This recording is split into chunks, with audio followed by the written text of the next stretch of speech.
Saúdo a todos com a paz do Senhor. Quero agradecer a Deus por mais este privilégio de poder vos transmitir a palavra do Senhor. Que Deus continue abençoando você que está aí do outro lado, em nome de Jesus Cristo. Segundo livro de Samuel, capítulo 6, versículo de número 11. A biografia fala: Davi traz para Jerusalém a arca. Nos diz assim o versículo 11: Ficou a arca do Senhor em casa de Obed-edom, o geteu, 3 meses, e o Senhor o abençoou e toda a sua casa, toda a sua família. O primeiro rei de Israel, Saul, ele não quis trazer para Jerusalém a arca, que até então tinha sido capturada pelos filisteus na época de Ofni e Finéias, que faziam o que não agradara ao Senhor, e ali os filisteus tomaram a arca. Os filisteus tomaram a arca, e agora no reinado de Davi, no versículo 1, Davi ele chama 30 mil homens para ir até a cidade de Baalá de Judá, aonde estava a arca do Senhor. Estava na casa de um homem chamado Abinadab, aonde a arca ficou na casa de Abinadab cerca de 20 anos. E Abinadab tinha 2 filhos, um chamava Uzá e outro Aiá. E Davi, então, com esses 30 homens, eles vão atrás da arca e ele prepara um carro novo. Ou seja, Davi, ele fez algo que não era correto. Segundo a lei, em Números capítulo 4, versículo 15, a arca tinha que ser transportada pelos coatitas, e não podia ser no carro novo, não podia ser em carros de boi, tinha que ser nos ombros. E quando eles chegaram na eira de Nagom, a palavra eira significa pedaço de terra, Nagom significa preparado. Quando eles chegaram na eira de Nagom, o texto diz que os bois começaram a tropeçar, e Uzá foi e tocou na Arca da Aliança, e o Senhor então fulminou Uzá ali naquele momento, e colocaram o nome daquele lugar de Pérez Uzá, ou seja, brecha, ferimento. E naquele momento então Davi ele ficou muito entristecido, ele viu que ele tinha feito coisa errada, porque antes dele buscar a arca, ele não consultara o Senhor, e por isso Deus o puniu. Então eu quero trazer algumas lições dentro desse texto. E naquele momento, a arca do Senhor ficou na casa de Obed-edom por um espaço de 3 meses, e o texto diz que Deus o abençoou, tanto Obed-edom como toda a sua família. Eu quero deixar algumas lições aqui a respeito de Obed-edom e a arca na sua casa. A primeira lição que nós podemos extrair é que Deus ele mudou o curso da arca para abençoar tanto Obed-edom quanto toda a sua casa. Deus mudou os projetos do homem, no caso Davi. Deus mudou a rota da arca, porque a arca Davi ia levar diretamente para Jerusalém.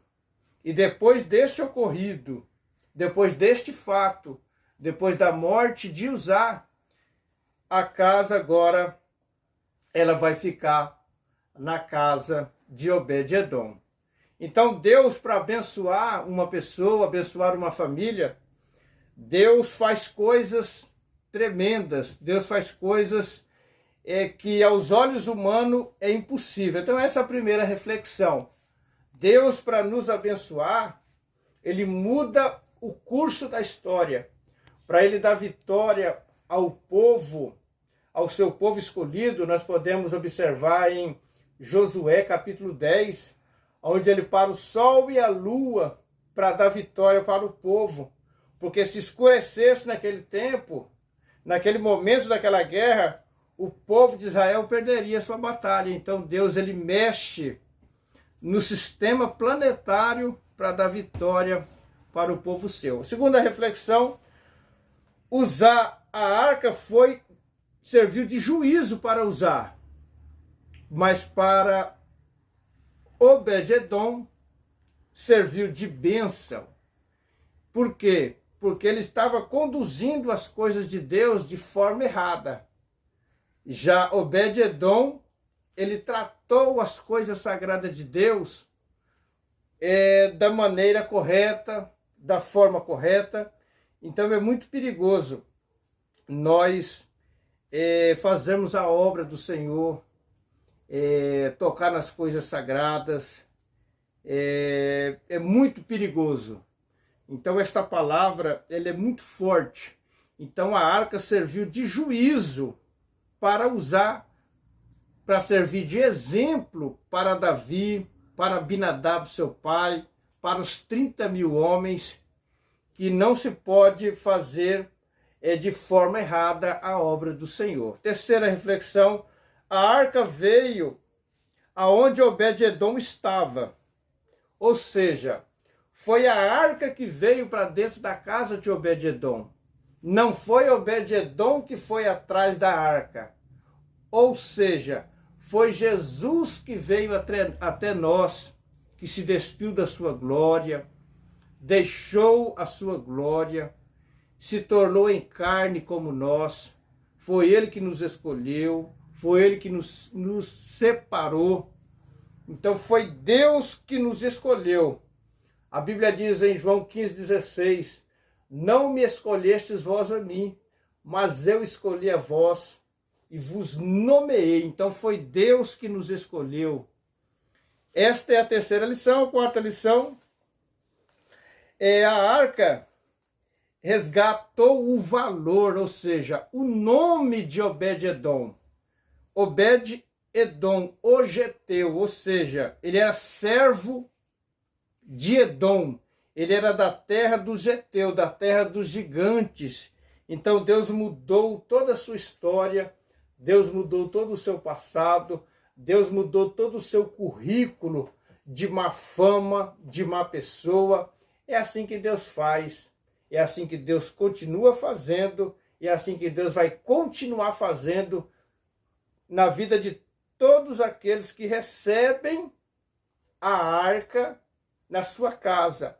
A arca aqui é um tipo do Espírito Santo. Toda pessoa que recebe o Espírito Santo de Deus na sua vida, na sua casa, que é o seu corpo, Deus muda a sua história, Deus muda o seu nome. De Saulo é transformado em um Paulo. Então esta é a quarta lição. A quinta lição, a arca quebrou todo o seu passado negro, tudo aquilo que trazia obscuro desde o seu nome. A arca mudou todo o seu passado negro, toda a sua história. É assim que Deus faz na vida de uma pessoa que recebe a arca. Observando, a arca ficou 20 anos na casa de Abinadab e não aconteceu nada. Não aconteceu nada. E ficou 3 meses na casa de Obed-edom. Ele foi abençoado e toda a sua família. Mais uma reflexão. Essa palavra, esse número 3, nos traz muitas revelações. 3 meses. O número 3 fala do número da Trindade, da plenitude de Deus. O número 3 fala de os 3 dias que Jesus ficou na sepultura, mas depois ele ressuscitou. Isso fala de vida espiritual, isso fala de plenitude de Deus na vida do crente. Esse número 3. Mais uma lição. Obed-edom ficou conhecido de todos por causa da arca, ou seja, na presença de Deus. Então todos ficaram sabendo que Obed-edom e toda a sua família estava sendo abençoada. E esta notícia chegou até a presença do rei Davi. Davi ficou sabendo que Obed-edom estava sendo abençoado. Agora, Davi, ele vai e traz a arca para Jerusalém. Ele faz uma tenda, porque não foi permitido Davi construir o templo, mas Deus permitiu para ele somente a planta do templo. Então ele faz uma tenda e traz a arca, mas não só a arca. Agora veio Obed-edom e toda a sua família para Jerusalém. E a Bíblia diz em 1 Crônicas, capítulo 15, versículo 24, que este Obed-edom, ele ficou trabalhando no templo em Jerusalém como guardião da arca do Senhor. Ele e toda a sua família. Ou seja, nunca mais ele saiu da presença de Deus. Que Deus abençoe a sua vida, Deus abençoe a sua família. Deixe seu like, acione o sininho, se inscreva no canal, compartilhe com mais pessoas. Você compartilhando, você está sendo um missionário, uma missionária, você está sendo um evangelista, você vai estar fazendo a obra de Deus juntamente comigo e Deus nos abençoando. Lembrando que hoje esta arca é o próprio Jesus Cristo que mora dentro de nós. A Bíblia fala que o nosso corpo é templo e morada do Espírito Santo de Deus. Que Deus abençoe a sua vida, a paz do Senhor.